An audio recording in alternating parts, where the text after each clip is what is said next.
हम रैंतारो को देखते हैं जो अपने फोन में कुछ देख रहा था। वो बताता है कि जब से उसकी दोस्तों के साथ लड़ाई हुई है तब से ग्रुप चैट में एक भी मैसेज नहीं आया। फिर वो उस दिन को याद करने लगता है जब उसने अपने दोस्तों से सारी बातें बताने से मना कर दिया था, क्योंकि उसने ऐसा पहले कभी नहीं किया था। एक तरह से देखा जाए तो उसके दोस्त भी वहाँ काफी हैरान हो गए थे। इसमें वो अपने आप को ही कोसने लगता है। तभी रैंतारो के पास वागुरी का मैसेज आता है। वागुरी पूछती है, आखिर तुम्हारी सुबारू के साथ मीटिंग कैसी रही? रैंतारो जवाब देता है, वो काफी अच्छी थी। वो माफी मांगता है कि उसने कैफे वाली बात को सीक्रेट रखा। वागुरी कहती है, कोई बात नहीं, पर अच्छा हुआ कि सुबारू को हमारे बारे में पता चल गया। रैंतारो को ये सारी बातें सुनकर थोड़ा अजीब लगता है। इसके बाद वो अपने दोस्तों को लेकर फिर से उदास हो जाता है। फिर हमें स्कूल का सीन दिखाया जाता है जहाँ ओसामी बहुत सैड लग रहा है। वो कहने लगता है, अबे यार, आज इस रैंतारो को क्या हो गया है, कुछ समझ में नहीं आ रहा। बाकी लोग समझ नहीं पाते कि वो क्या बात कर रहा है। तभी ओसामी रैंतारो की तरफ इशारा करते हुए कहता है, देखो उसे, आज वो कुछ अजीब हरकतें नहीं कर रहा है। उसे देखकर साफ लग रहा है कि उसका ध्यान गेम पर बिल्कुल भी नहीं है, क्योंकि ना तो वो फील्डिंग अच्छे से कर पा रहा है और ना ही बैटिंग। उसे 2-4 बार तो बॉल भी लग चुकी है। ओसामी आगे कहता है, मुझे पता है कि रैंतारो पढ़ाई में कमजोर है, लेकिन स्पोर्ट्स में तो वो काफी अच्छा है। पता नहीं उसे क्या हो गया है। वो बताता है, आज क्लास में भी वो काफी अजीब हरकतें कर रहा था और बार बार पेन की किट से मेरा आज दिमाग खराब कर दिया। मैंने उससे क्लास में पूछा भी था,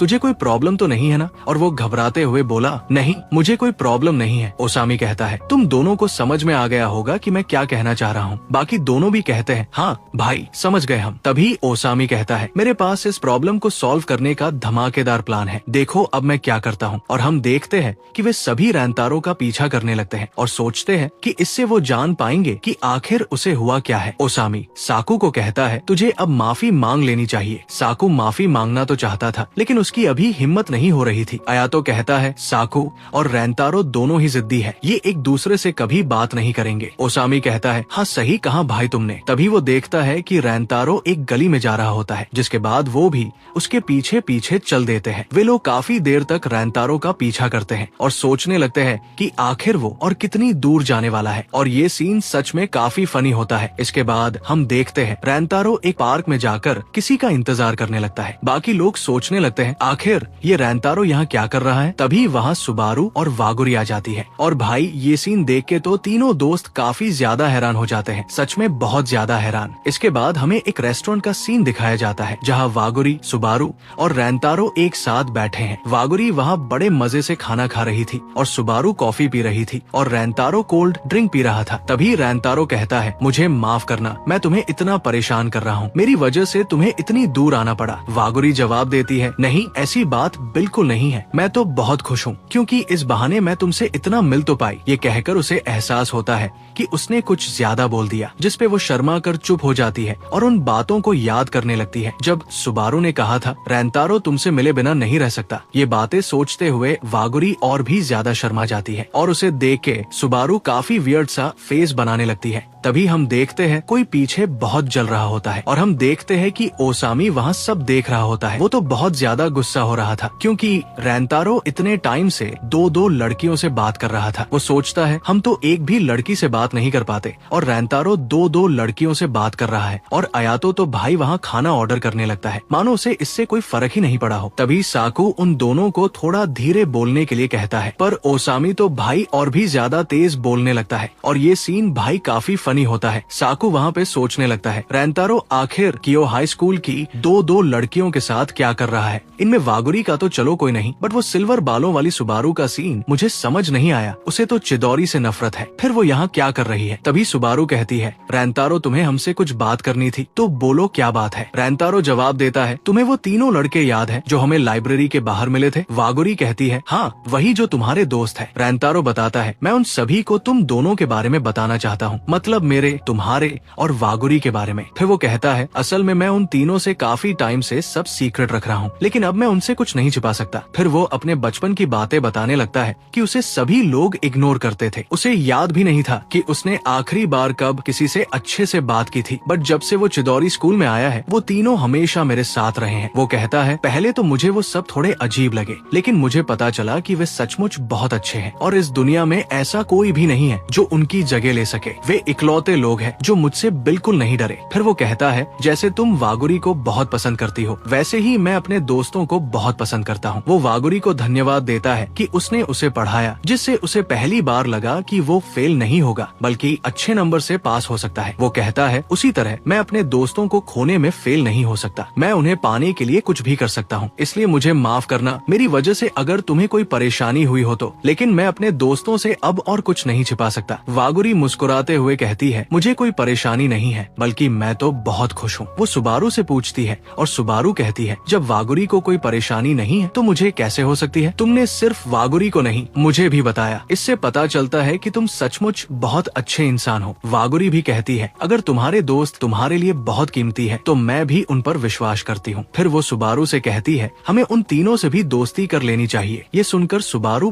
बहुत हैरान हो जाती है। इसके बाद हमें वो तीनों दिखाए जाते हैं जो रैंतारो की बातें सुनकर बहुत ज्यादा भावुक हो जाते हैं। इसके बाद रात में जब वे घर जा रहे होते हैं, रैंतारो कहता है मैं तुम लोगों को स्टेशन तक छोड़ सकता हूँ, लेकिन वागुरी कहती है कोई बात नहीं, हम चले जाएंगे, तुम भी काफी लेट हो रहे हो। वहीं पर सुबारू जो अपनी दुनिया में खोई हुई थी, घबराते हुए रैंतारो से कहती है क्या तुम मुझे अपने दोस्तों से मिलवा सकते हो? लाइब्रेरी में मैंने उनसे बहुत अजीब तरीके से बात की थी, मैं उनसे माफी मांगना चाहती हूँ। रैंतारो को ये सुनकर बहुत अच्छा लगता है और वो कहता है हाँ क्यों नहीं, मैं तुम्हें उनसे जरूर मिलवा सकता हूँ। तभी वहाँ से आवाज आती है तुम्हारी शक्ल बहुत खतरनाक लग रही है, तू ही चिदौरी का रैंतारो है ना? हमें पता चलता है कि 2-3 गुंडे जैसे लड़के वहाँ पर आ चुके थे। वो कहते हैं रैंतारो हमें तुमसे थोड़ी 2-4 मिनट बात करनी है। वागुरी तो वहाँ बहुत डर जाती है और रैंतारो का हाथ पकड़कर एक पेड़ की तरफ इशारा करती है। वहाँ वही 2 लड़के थे जो पहले एपिसोड में वागुरी को छेड़ रहे थे। रैंतारो हैरान हो जाता है, उसे पता चलता है कि उन दोनों ने अपने सीनियर को बुलाया था ताकि वे रैंतारो को मार सके। वो सोचता है सचमुच ये लोग काफी बेवकूफ है। सुबारू पीछे से जाने की कोशिश करती है लेकिन पीछे भी कुछ लड़के आ जाते हैं। तभी एक गुंडा कहता है मुझे लगता है कि तुम बहुत डरपोक हो, मेरे दोनों चमचों ने बताया था कि तुमने उस समय भी लड़ाई नहीं की थी, फिर भी वे बहुत डर गए थे, मुझे अभी भी तुम बहुत डरपोक लगते हो। वागुरी गुस्से में कहती है रैंतारो को डरपोक मत बोलो। तभी उसका साथी कहता है ये तो कियो हाई की लड़की है, ये चिदौरी स्कूल वाले के साथ क्या कर रही है? दोनों लड़कियां बहुत अमीर लगती है, आज तो काफी मजा आने वाला है और ये दोनों तो काफी क्यूट भी है। तभी रैंतारो बीच में आता है और कहता है तुम्हारी प्रॉब्लम तो मेरे साथ है ना, तो तुम इन लोगों को घर जाने दो, इसके बाद तुम्हें जो बात करनी है वो कर लेना। वो ये सब काफी गुस्से में बोल रहा था। तभी अचानक एक लड़का सुबारू के बाल पकड़ लेता है। सुबारू बहुत डर जाती है। रैंतारो कुछ करने ही वाला होता है कि कोई उसका हाथ पकड़ लेता है। वो कोई और नहीं ओसामी होता है। वो कहता है तुम्हारी इसे छूने की हिम्मत भी कैसे हुई? रैंतारो हैरान हो जाता है और सोचता है आखिर ये लोग यहाँ क्या कर रहे हैं? तभी साकू कहता है तुम लड़कियों को यहाँ से ले जाओ। ओसामी भी कहता है तुम जाओ, इन्हें हम पर छोड़ दो। रैंतारो रुकना चाहता था लेकिन उसे पता था कि लड़कियाँ ज्यादा इम्पोर्टेंट है। सुबारू साकू की तरफ देखती है लेकिन साकू उस पर ध्यान नहीं देता। तभी एक गुंडा कहता है क्या तुम्हें लगता है कि तुम तीनों मिलकर हमें हरा सकते हो? साकू उस पर ध्यान नहीं देता और सीधे उन दोनों के पास जाता है जो छिपे हुए थे। वो कहता है तुम दोनों हमारे सीनियर हो और इतने डरपोक हो, तुम लोग तो मुझसे एज में भी काफी बड़े हो बट हरकतें तुम्हारी बच्चों वाली ही है, सच में तुम लोग तो काफी बेकार हो। वो गुंडा कहता है तुम्हें क्या लगता है हम डर रहे हैं? हमने ही उस दिन रैंतारो के सिर पर चोट दी थी। ये सुनकर बाकी सब हैरान हो जाते हैं। उन्हें पता चलता है कि रैंतारो के सिर पर जो चोट थी वो इन्हीं लोगों ने दी थी। वे कहते हैं कि रैंतारो ने एक लड़की को बचाने के चक्कर में हमसे उस दिन मार खाई थी। ये सुनकर ओसामी बहुत गुस्सा हो जाता है। सभी लोग गुस्से में आ जाते हैं। तभी अयातो, जिसे हम सभी सबसे कमजोर समझते थे, अचानक अपना बैग फेंकता है और गुस्से में कहता है तुमने रैंतारो को चोट दी थी। वो बहुत गुस्से में उन सब की तरफ बढ़ता है। ये देखकर लगता है जैसे उसके अंदर गोजो की आत्मा आ गई हो। इसके बाद सीन कट हो जाता है। रैंतारो वागुरी और सुबारू से माफी मांगने लगता है। वागुरी कहती है तुम्हें हमारी चिंता करने की जरूरत नहीं है, तुम्हें अपने दोस्तों के पास जाना चाहिए। रैंतारो कहता है चिंता मत करो, वे सीनियर्स बुरी तरह पिटने वाले हैं। तभी अयातो का फोन आता है। रैंतारो पूछता है वहाँ सब ठीक तो है ना? अयातो कहता है हाँ भाई यहाँ सब ठीक है और अभी हम सभी घर जा रहे हैं, कल स्पोर्ट्स फेस्टिवल में मिलते हैं। फिर हमें वो सीन दिखाया जाता है जहाँ अयातो ने अकेले ही सभी गुंडों को पीट दिया था, उसे एक खरोंच तक नहीं आई थी। ओसामी कहता है भाई तुम तो सच में काफी स्ट्रॉन्ग हो। साकू कहता है बट इसके बावजूद इसे फाइट करना पसंद नहीं है। अयातो जवाब देता है हाँ मुझे लड़ाई पसंद नहीं है, लेकिन अगर मेरे दोस्त की बात आएगी तो मैं जरूर लड़ूंगा। वो फिर उस गुंडे के पास जाता है और कहता है, मुझे माफ करना, मैंने तुम्हारी पिटाई की। और हाँ, रैंतारो कोई बेवकूफ नहीं है, वो सबसे कूल बंदा है। इस बार तो तुमने रैंतारो से पंगा ले लिया, अगली बार अगर तुमने ऐसा किया तो तुम आगे तो सब समझ ही गए होगे, मैं तुम्हें बहुत बुरी तरह मारूंगा। इस सीन को देख के मुझे तो आयातो एकदम खतरनाक बंदा लगा। इसके बाद वो नॉर्मल हो जाता है, जैसे कुछ हुआ ही नहीं। फिर सभी अपने घर चले जाते हैं। इसके बाद हमें फेस्टिवल का सीन दिखाया जाता है, जहाँ रैंतारो बहुत खराब खेल रहा था। उसके क्लासमेट्स उस पर चिल्ला रहे थे, अगर तू ऐसा ही खेलता रहा तो हम फाइनल में भी नहीं पहुंच पाएंगे। आखिर तू कर क्या रहा है? रैंतारो इस पर सभी से माफी मांगने लगता है। इसके बाद वो फ्रेश होने जाता है और मुंह धोते समय सोचता है, जब तक मैं अपने दोस्तों को सच नहीं बता देता शायद मैं ठीक से फोकस नहीं कर पाऊंगा। तभी उसके दोस्त वहाँ आ जाते हैं। आयातो कहता है, आज तो तुमने बहुत बुरा खेला है। ओसामी कहता है, मेरी वजह से ही हम अभी तक बचे हुए हैं। फिर वो कहता है, हमें बस 2 गेम जीतने हैं, अगर हम जीत गए तो टीचर हमें शानदार आइसक्रीम पार्टी देंगे। रैंतारो कहता है, कल के लिए तुम्हारा बहुत बहुत शुक्रिया। ओसामी कहता है, तुझे धन्यवाद बोलने की जरूरत नहीं है, जब तक हम हैं कोई तुझे छू भी नहीं सकता। वो कहता है, अच्छा हुआ कि हम तेरा पीछा कर रहे थे। ये कहकर उसे एहसास होता है कि उसने ज्यादा बोल दिया और फिर तीनों एकदम से घबरा जाते हैं। रैंतारो हैरान होकर कहता है, अच्छा तभी तुम लोग एकदम सही टाइम पे वहाँ पर आ गए थे, पर इसका मतलब तुमने रेस्टोरेंट में मेरी सारी बातें सुन ली थी। ओसामी चुपके से आयातों को लेकर वहाँ से निकल लेता है और साकू को माफी मांगने के लिए कहता है। फिर साकू रैंतारो से कहता है, मुझे माफ करना, कल हमने तुम्हारा पीछा किया